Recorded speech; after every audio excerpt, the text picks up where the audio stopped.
요한복음 5장. 얼마 후 유대인의 명절이 되어 예수님께서는 예루살렘으로 올라가셨습니다.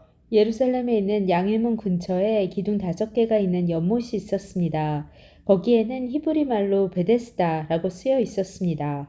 이곳에는 병약한 사람, 안못 보는 사람, 걷지 못하는 사람, 다리를 저는 사람 등 많은 병자들이 누워 있었습니다. 거기에 38년 동안 병을 앓아온 한 남자가 있었습니다.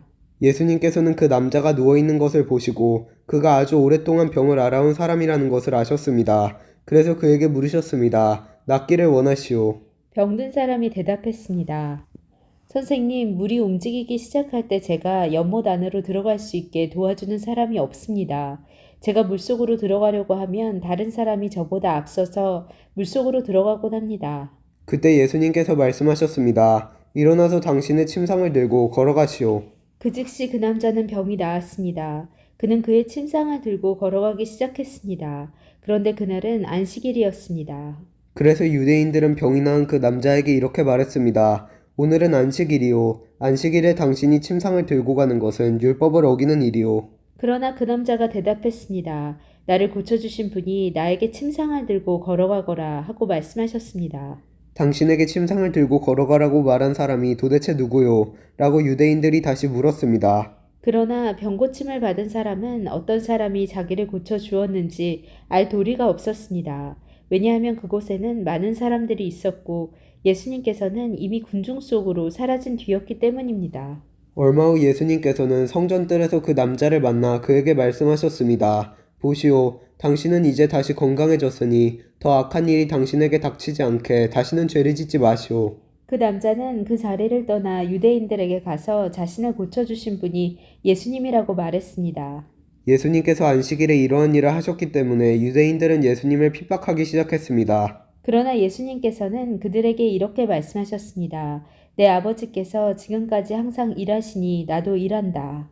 이 말 때문에 유대인들은 더더욱 예수님을 죽이려고 안달하였습니다. 그것은 그분이 안식일을 범할 뿐만 아니라 하나님을 자기의 친아버지라고 불러 자기를 하나님과 동등하게 여기고 있었기 때문이었습니다. 그러나 예수님께서 말씀하셨습니다. 내가 너희에게 진리를 말한다. 아들은 어느 것 하나도 혼자서 할 수 없다. 아들은 다만 아버지께서 하시는 일을 보고서야 그것을 할 수 있을 따름이다. 그것은 아버지께서 무엇을 행하시든지 아들도 행하기 때문이다. 아버지께서는 아들을 사랑하셔서 그분이 하시는 모든 일들을 아들에게 보여주신다. 너희에게는 놀랄만한 일이겠지만 아버지께서는 이보다 더 큰 일들을 아들에게 보여주실 것이다. 아버지께서 죽은 사람을 부활시키시며 그들에게 생명을 주시는 것처럼 아들도 자기가 원하는 자들에게 생명을 줄 것이다. 이뿐 아니라 아버지는 아무도 심판하지 않으시고 심판하는 모든 권한을 아들에게 맡기셨다. 하나님께서 이렇게 하시는 것은 모든 사람들이 아버지를 존경하듯이 아들도 존경하게 하기 위해서이다. 아들을 존경하지 않는 사람은 아들을 보내신 아버지도 존경하지 않는 것이다.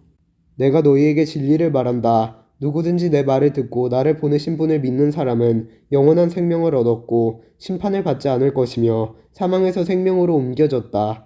내가 너희에게 진리를 말한다. 죽은 사람이 하나님의 아들의 음성을 들을 때가 올 것인데 그때가 바로 지금이다. 그 음성을 듣는 사람들은 살 것이다. 아버지 속에 생명이 있는 것처럼 아버지께서는 아들에게도 생명을 주어 그 속에 있게 하셨다.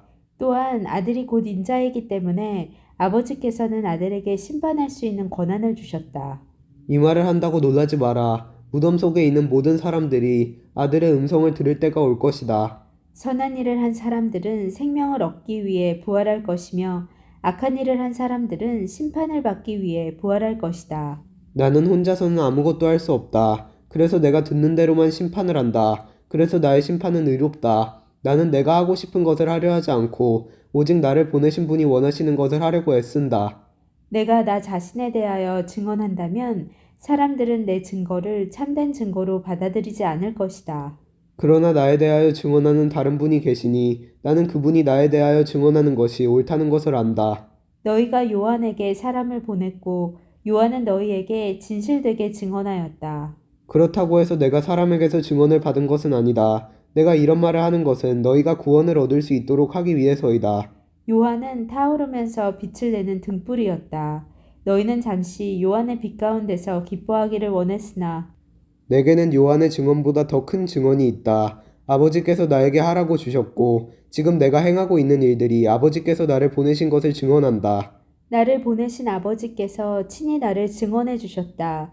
너희는 지금까지 그분의 음성을 듣지도 않았고 그분의 모습을 보지도 않았다.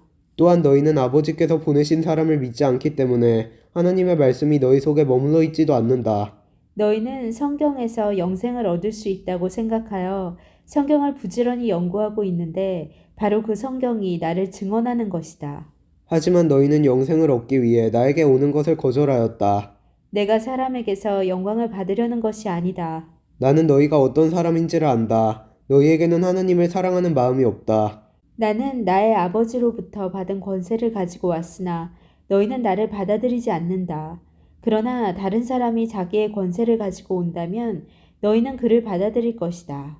너희는 너희끼리 영광 받는 것을 좋아하면서도 하나님께로부터 오는 영광을 얻는 일에는 힘을 쓰지 않으니 너희가 어떻게 나를 믿을 수 있겠느냐? 내가 아버지 앞에서 너희를 고소할 것이라고 생각하지 마라. 너희를 고소하는 사람은 바로 너희가 소망을 두고 있는 모세이다. 너희가 모세를 믿었다면 나를 믿었을 것이다. 왜냐하면 모세가 기록한 것이 나에 관한 것이기 때문이다. 너희가 모세의 글을 믿지 않는데 내가 말하는 것을 어떻게 믿을 수 있겠느냐? 아멘.